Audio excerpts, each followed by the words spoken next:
जय हिंद साथियों, स्वागत है आपका सिलेक्शन की राह इस यूट्यूब चैनल पे। आज हम लोग डिस्कस करेंगे गवर्नर जनरल के बारे में।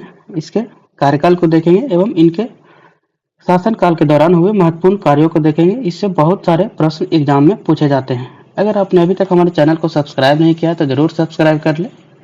चलिए शुरू करते हैं। सबसे पहले देखते हैं, पहला हो गया वॉरेन हेस्टिंग्स। इनका कार्यकाल 1773 से 85 के बीच था। अब इनके समय हुए मुख्य कार्यों को देखें। सबसे पहला हो गया 1773 का रेगुलेटिंग एक्ट। इसी एक्ट के तहत बंगाल के गवर्नर को गवर्नर जनरल कहा जाने लगा। इसका मुख्य प्रावधान की बात करें तो पहला हो गया कंपनी के कार्यों को नियंत्रण करना। दूसरा हो गया संसदीय व्यवस्था स्थापित करना। और तीसरा हो गया राजनीतिक कार्यों को मान्यता प्राप्त करना। नेक्स्ट हो गया 1773 के रेगुलेटिंग के एक्ट के तहत ही 1774 में कलकत्ता में एक सुप्रीम कोर्ट की स्थापना की गई थी। कलकत्ता में एक सुप्रीम कोर्ट का भी स्थापना किया गया था। नेक्स्ट हो गया 1784 का पिट्स इंडिया एक्ट। यह मुख्य रूप से 1773 के रेगुलेटिंग एक्ट में रहे कमियों को दूर करने के लिए लाया गया था। नेक्स्ट हो गया प्रथम मराठा युद्ध। यह 1775 से 1782 के बीच अंग्रेजों तथा मराठा के बीच लड़ा गया था। सालबाई की संधि द्वारा इस युद्ध की समाप्ति हुई थी। तो देखेंगे द्वितीय मैसूर युद्ध। यह अंग्रेज तथा हैदर अली के बीच लड़ा गया था। 1780 से 84 के बीच यह युद्ध लड़ा गया था। अंततः यह मंगलौर की संधि के तहत इस युद्ध की समाप्ति हुई थी। नेक्स्ट हम लोग देखेंगे रॉबर्ट क्लाइव द्वारा लाई गई बंगाल में द्वैध शासन प्रणाली को वॉरेन हेस्टिंग द्वारा ही समाप्त किया गया था। कलकत्ता को बंगाल की राजधानी घोषित किया गया था वॉरेन हेस्टिंग्स के द्वारा ही। नेक्स्ट है लॉर्ड कॉर्नवालिस। इनका कार्य 1786 से 93 के बीच था। इनके कार्य में हुए प्रमुख कार्यों को देखें तो पहला हो गया तृतीय मैसूर युद्ध। यह 1790 से 92 के बीच हुआ था। 1790 से 92 के बीच हुआ था। यह टीपू सुल्तान तथा अंग्रेज के बीच लड़ा गया था। अंततः यह श्रीरंगपट्टनम की संधि द्वारा समाप्त हुआ था। नेक्स्ट हम लोग देखेंगे लॉर्ड कॉर्नवालिस के द्वारा ही बंगाल में स्थायी बंदोबस्त लाया गया था 1793 में, जिसके तहत बंगाल, बिहार तथा उड़ीसा के किसानों से लिया जाने वाला टैक्स को एक जमींदार को सौंप दिया गया था और टैक्स को फिक्स कर दिया गया था, जिसके तहत जमींदार किसानों से टैक्स वसूलते थे और ब्रिटिश सरकार को उस टैक्स का 10/11 भाग ब्रिटिश सरकार को देते थे और 1/11 भाग स्वयं रखते थे। नेक्स्ट हम लोग देखेंगे लॉर्ड कॉर्नवालिस के द्वारा ही सिविल सेवा का प्रारंभ किया गया था। इन्हें भारत में सिविल सेवा का जनक भी माना जाता है, लॉर्ड कॉर्नवालिस को ही। इन्होंने कंपनी के कर्मचारियों को निजी व्यापार पर रोक लगाकर इनके वेतन में वृद्धि कर दिए थे। नेक्स्ट हो गए सर जॉन शोर। इनका कार्यकाल 1793 से 98 था। इनके समय एक महत्वपूर्ण कार्य हुआ था। 1793 में चार्टर का अधिनियम आया था। नेक्स्ट हो गए लॉर्ड वेलेस्ली। इनका कार्यकाल था 1798 से 1805। इनके समय कुछ महत्वपूर्ण कार्य हुए थे जिससे एग्जाम में बार बार पूछे जाते हैं। आइए हम लोग देखते हैं। इनके समय सबसे पहला कार्य हो गया था सहायक संधि, लॉर्ड वेलेस्ली के द्वारा ही किया गया था 1798 में, जिसके तहत सबसे पहले हैदराबाद के निजाम के साथ यह संधि किया गया था। इनके समय चतुर्थ मैसूर युद्ध हुआ था 1799 में चतुर्थ मैसूर युद्ध हुआ था टीपू सुल्तान और अंग्रेज के बीच, जिसमें टीपू सुल्तान मारा गया था। नेक्स्ट हो गया द्वितीय मराठा युद्ध। 1803 से 1805 तक चला था। 1803 से 1805 तक चला था। अंततः यह पेशिन की संधि द्वारा इसकी समाप्ति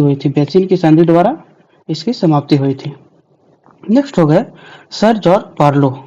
इनका कार्यकाल था 1805 से 7 तक। नेक्स्ट हो गए लॉर्ड मिंटो प्रथम 1807 से 13 तक रहे थे। नेक्स्ट हो गए लॉर्ड हेस्टिंग्स 1813 से 1823 तक। लोग के कार्यकाल में उतना महत्वपूर्ण कोई कार्य नहीं हुआ था, इसलिए हम लोग सिर्फ इनका कार्यकाल को देख लिए। नेक्स्ट हो गए लॉर्ड हेस्टिंग्स 1813 से 23। इनके समय तृतीय मराठा युद्ध हुआ था 1817 से 1819 के बीच। इन्हीं के समय मद्रास के गवर्नर द्वारा थॉमस मुनरो द्वारा रैयतवाड़ी व्यवस्था लाया गया था 1820 में मद्रास में। नेक्स्ट हो गए लॉर्ड एमहर्ट। इनका कार्यकाल है 1823 से 1828 के बीच। इनके भी समय उतना महत्वपूर्ण कार्य नहीं हुए हैं। नेक्स्ट हो गए लॉर्ड विलियम बैटिक। इनके समय काफी महत्वपूर्ण कार्य हुए थे, इसको हम लोग आइए देखते हैं।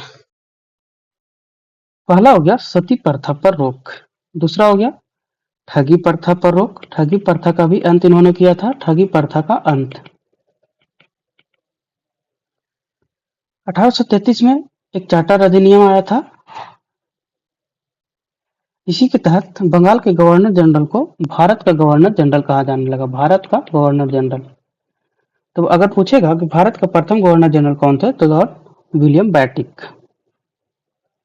नेक्स्ट हो गया इन्होंने 1835 में एक शिक्षा संबंधी प्रस्ताव लाया था 1835 में, जिसके तहत शिक्षा में सुधार किया और अंग्रेजी भाषा को शिक्षा का माध्यम बनाए।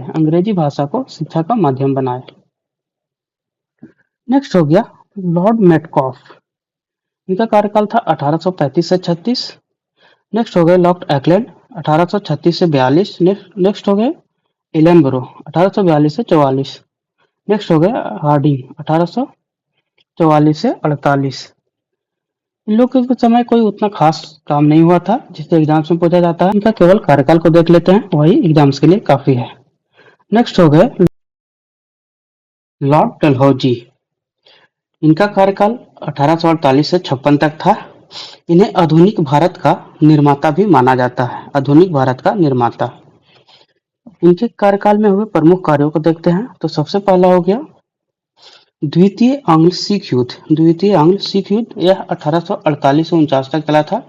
इसी के तहत पंजाब को कंपनी अपने साम्राज्य में विलय कर ली थी। पंजाब को साम्राज्य में विलय कर लिया गया था।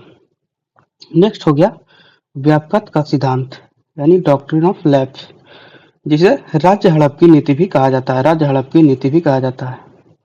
इसके तहत लॉर्ड डलहौजी द्वारा जिस भी राज्य का उत्तराधिकारी नहीं होता था, उसे अपने राज्य में मिला लेते थे। व्यापक के सिद्धांत के द्वारा सबसे पहले सतारा को अपने राज्य में मिलाया गया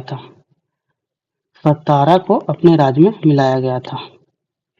नेक्स्ट हो गया लॉर्ड डलहौजी द्वारा 1854 में एक वुड का शिक्षा संबंधी डिस्पैच लाया गया था 1854 में, जिसके तहत स्थानीय भाषा में कई स्कूल तथा कॉलेजों का निर्माण किया गया था।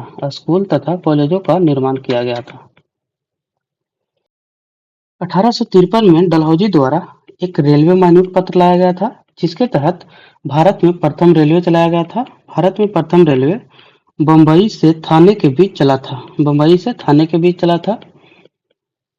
और दूसरा रेलवे 1854 में कलकत्ता से रानीगंज के बीच चला था। लॉर्ड डलहौजी द्वारा ही लोक निर्माण विभाग का स्थापना किया गया था। और 1854 में ही डाकघर अधिनियम पारित किया गया था। डाकघर अधिनियम 1856 में लॉर्ड डलहौजी द्वारा ही विधवा पुनर्विवाह अधिनियम लाया गया था। 1856 में लॉर्ड कैनिंग, यह भारत के अंतिम गवर्नर जनरल थे। इनका कार्यकाल 1856 से 57 तक था। 1857 के बाद भी ये रहते हैं, लेकिन ये वायसराय के रूप में कार्य करते हैं। वायसराय के रूप में कार्य करते हैं। इनके समय हुए प्रमुख कार्यों को देखें तो यह सबसे पहले 1857 में 3 विश्वविद्यालय की स्थापना किए थे। कलकत्ता, मद्रास एवं बम्बई में 3 नए विश्वविद्यालय की स्थापना किए थे और इन्हीं के समय 1857 का विद्रोह हुआ था। एक छोटा सा टॉपिक और बच गया है, जिसको भी हम लोग देख लेते हैं। इससे भी काफी बार एग्जाम प्रश्न में पूछे जाते हैं। कभी कभी प्रश्न में पूछा जाता है, बंगाल के प्रथम गवर्नर कौन थे? बंगाल का प्रथम गवर्नर जनरल कौन थे? या भारत का प्रथम गवर्नर जनरल कौन थे? भारत का प्रथम वायसराय कौन थे? तो चलिए देख लेते हैं इसको भी। अगर बात करें बंगाल का प्रथम गवर्नर कौन थे, तो आंसर हो जाएगा इसका रॉबर्ट क्लाइव। बंगाल के प्रथम गवर्नर रॉबर्ट क्लाइव थे। बंगाल के प्रथम गवर्नर जनरल की बात करें तो बंगाल के प्रथम गवर्नर जनरल वॉरेन हेस्टिंग्स हो जाएंगे। Warren Hasting.